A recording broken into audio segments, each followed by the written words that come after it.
Halo sahabat Indo Mantul News. Oke, dua kabar yang cukup greget nih guys.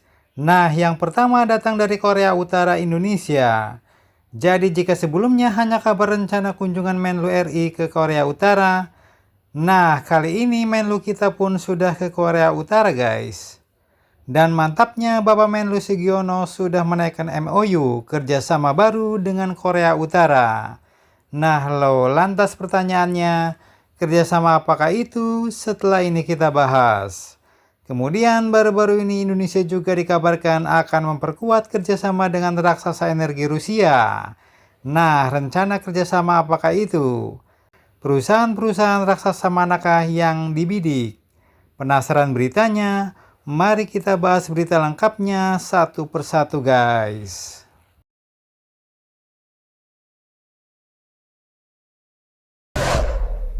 Oke, yang pertama, jadi setelah 12 tahun tanpa kunjungan tingkat tinggi, akhirnya kini bendera merah putih kembali berkibar di jantung Pyongyang guys, yaitu ibu kota Korea Utara. Di mana kemarin Menlu RI Bapak Sugiono telah resmi memenuhi undangan dari Menlu Korea Utara, yaitu Ibu Choi Son-hui, pada tanggal 10 hingga 11 Oktober 2025. Kunjungan ini pun bukan sekedar basa-basi doang, tapi jadi momen penting buat menegaskan bahwa hubungan kita Indonesia dan Korea Utara masih hidup, masih hangat, dan kini bahkan siap naik level. Nah, dalam pertemuan itu, kedua Menlu pun sepakat memperbaharui dan menandatangani sebuah nota kesepahaman alias MOU tentang pembentukan konsultasi bilateral guys. Di mana lewat MOU ini, kedua negara pun kini akhirnya punya wadah resmi untuk memperluas kerjasama lintas sektor. Yang disebutkan mulai dari kerjasama politik, sosial budaya, ekonomi teknis, sampai olahraga. Dan menariknya lagi Menlu Sugiono nggak cuma bicara soal hubungan dua negara guys, tapi juga menawarkan peran Indonesia sebagai jembatan diplomasi antara Korea Utara dan dunia luar, khususnya ASEAN. Membantu memfasilitasi keterlibatan Korea Utara di forum-forum kawasan termasuklah juga ASEAN, ASEAN Regional Forum atau ARF, yang jadi tempat dialog keamanan paling penting di Asia Pasifik. Nah lo, jadi mungkin nanti ketika ada pertemuan pemimpin-pemimpin ASEAN, Menhan-menhan ASEAN, maka mungkin opah gemoy kalian Kim Jong-un ini bisa jadi ikut diundang juga nih. Dan langkah seperti ini pun ya jarang guys, karena cuma sedikit negara yang berani menjaga hubungan positif dengan Pyongyang. Kemudian selain urusan meja perundingan, Bapak Sugiono juga diundang buat menghadiri peringatan 80 tahun Partai Pekerja Korea. Dan kehadiran Indonesia di acara sebesar itu menunjukkan satu hal nih, yaitu Pyongyang Korea Utara masih memandang Indonesia sebagai sahabat lama yang layak dihormati. Nah, lantas pertanyaannya, seperti apa makna strategisnya? Dan bagaimanakah analisis geopolitiknya guys? Oke guys, jadi ya kunjungan ini pun jelas punya makna strategis. Jadi kalau kita cermati lebih tajam, maka ini adalah langkah geopolitik yang sangat berani dan terukur guys. Pertama, dari sisi diplomatik. Di sini Indonesia jelas berhasil membuka kembali komunikasi tingkat tinggi dengan Korea Utara setelah lebih dari 1 dekade. Artinya ya Indonesia kini sedang mencoba mengembalikan peran lamanya sebagai penjembatan timur dan barat. Dan ini sama seperti masa lalu ketika Bapak Soekarno bisa bergaul dengan dua kubu perang dingin sekaligus tanpa kehilangan muka. Nah, kemudian dari sisi regional, langkah Indonesia ini pun bisa menjadi pintu masuk bagi ASEAN untuk menghadirkan Korea Utara dalam percakapan keamanan kawasan. Kemudian secara simbolik dan historis, jelas kunjungan ini pun mempertegas hubungan persahabatan yang sudah terbina selama lebih dari 6 dekade. Di mana Indonesia dan Korea Utara kini mulai saling menyapa lagi di panggung diplomasi guys.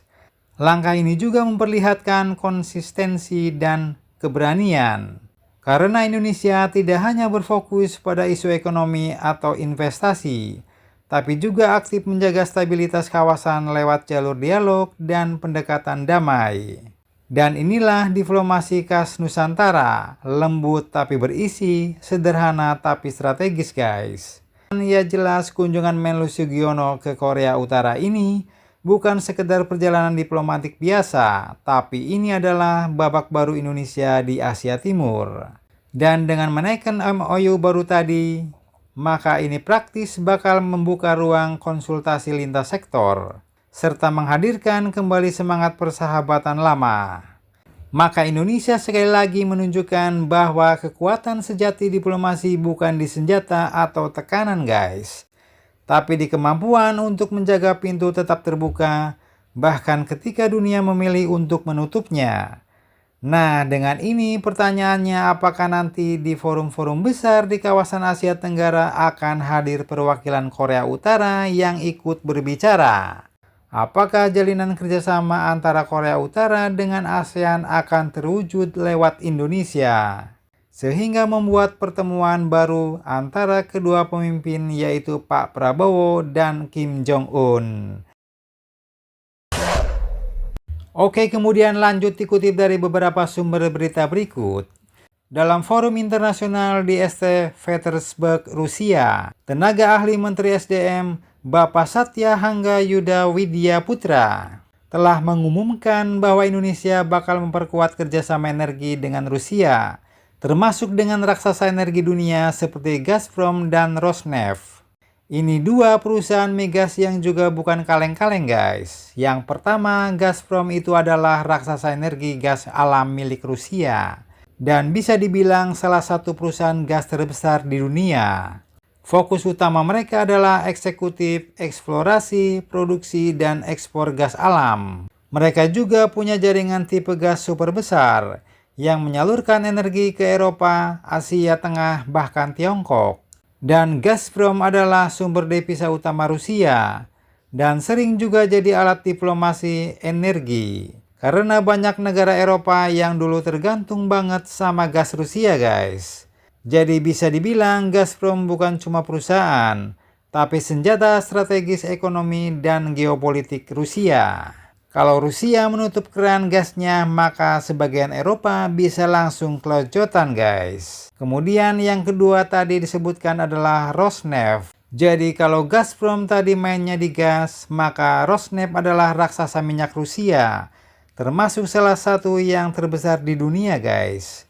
Rosneft juga sering jadi mitra strategis untuk pembangunan kilang minyak di luar negeri, termasuk proyek besar yang pernah direncanakan di Tuban, Indonesia. Dan ini bukan sekedar wacana diplomatik manis, tapi adalah arah baru yang menunjukkan Indonesia ingin menegaskan posisinya bukan hanya sebagai pasar energi, tapi juga pemain utama di panggung energi global. Apalagi setelah resmi tergabung dalam kelompok BRICS guys. Dan yang paling menarik, Indonesia pun kini mulai melirik energi nuklir. Rencana pemerintah adalah menghadirkan small modular reaktor di Kalimantan dan Sumatera. Karena teknologi ini dinilai lebih aman guys, efisien dan cocok untuk daerah terpencil. Nah, pertanyaannya, siapa yang punya pengalaman luas di bidang ini? Tentu saja Rosatom, perusahaan nuklir asal Rusia yang sudah punya portofolio global dari Asia sampai Timur Tengah. Dan Bapak Hangga pun menyebut bahwa keahlian Rosatom bisa jadi kunci untuk membawa Indonesia masuk ke era baru, yaitu era energi bersih dan berdaulat. Mantap banget guys. Nah, jadi bagaimana menurut kalian tentang hal ini? Jangan lupa subscribe, like, share, komen. Tetaplah kalian semangat demi Indonesia maju. Salam Indomantul News. Terima kasih.